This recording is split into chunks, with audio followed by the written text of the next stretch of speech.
উপনির্বাচনে বিরোধীদের white wash করার পরদিনই তৃণমূলের গোষ্ঠীদ্বন্দ্বে গতকাল ধুন্ধুমার বাঁধল ঘাটালে। চাঞ্চল্যকর বিষয় হলো, ঘাটালের তৃণমূল সাংসদ দেবের সামনেই হাতাহাতিতে জড়িয়ে পড়ল সাংসদ এবং প্রাক্তন বিধায়ক শঙ্কর দলুইয়ের অনুগামীরা।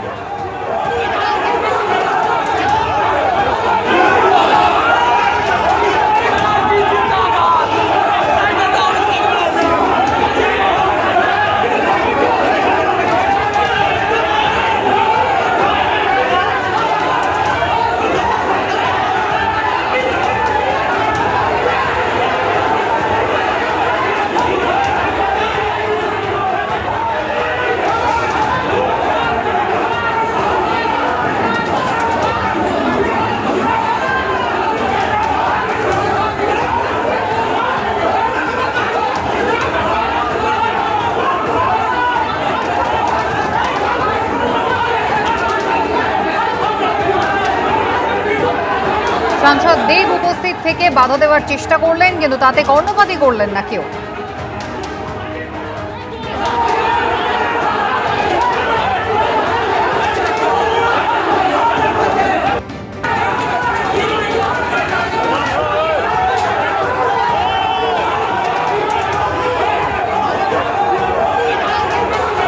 শঙ্করবাবুকে বলি কে ওইখানে গিয়ে কোনো ঝামেলা যদি হয় তাহলে তোমার দায়িত্ব, তোমাকে এটা টেক কেয়ার করতে হবে। গন্ডগোলের সূত্রপাত ঘাটালে শিশু মেলার আয়োজনকে ঘিরে। সূত্রের দাবি, গত বছর মেলা কমিটির যুগ্ম সম্পাদক ছিলেন দেব এবং শঙ্কর দলুই। এবার 28শে নভেম্বর মেলা নিয়ে বৈঠক ডেকেছিলেন দেব, কিন্তু অভিযোগ তার আগে 21 তারিখেই বৈঠক করে নেন শঙ্কর দলুই। সেখানে কমিটির সম্পাদক করা হয় শঙ্কর দলুইকে, দেব বাদ যান। আর অভিযোগ, সেই বৈঠকে সব পক্ষের সমান প্রতিনিধিত্ব ছিল না।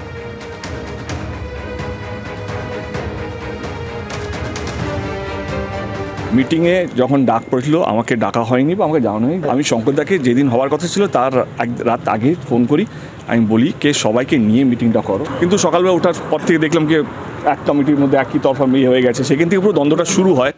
তৃণমূলের গোষ্ঠীদ্বন্দ্ব যেখানে হলো মারামারি, হাতাহাতি, রক্তপাত, আর তা নিয়ে কি বলছেন শ্রমিক ভট্টাচার্য দেখুন।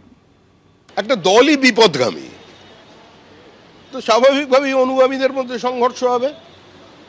শিশু মেলার নাম করে টাকা উঠবে, শিশু মেলা স্টল কে নেবে, শিশু মেলা নিয়ে কে কার কাছ থেকে কত স্পন্সরশিপ জোগাড় করবে, তার ভাগ কি হবে, 75-25 হবে না দিয়ে খাওয়া হবে, তাই নিয়ে সংঘর্ষ। এটা তো স্বাভাবিক আছে, না হওয়াটাই অস্বাভাবিক। এই ঘটনায় কড়া পদক্ষেপ করেছে শীর্ষ নেতৃত্ব। সূত্রের খবর, রিপোর্ট খতিয়ে দেখার পর দোষীদের বিরুদ্ধে কড়া ব্যবস্থা নেওয়া হবে। আমরা দলীয় স্তরে সব খোঁজ খবর নিচ্ছি।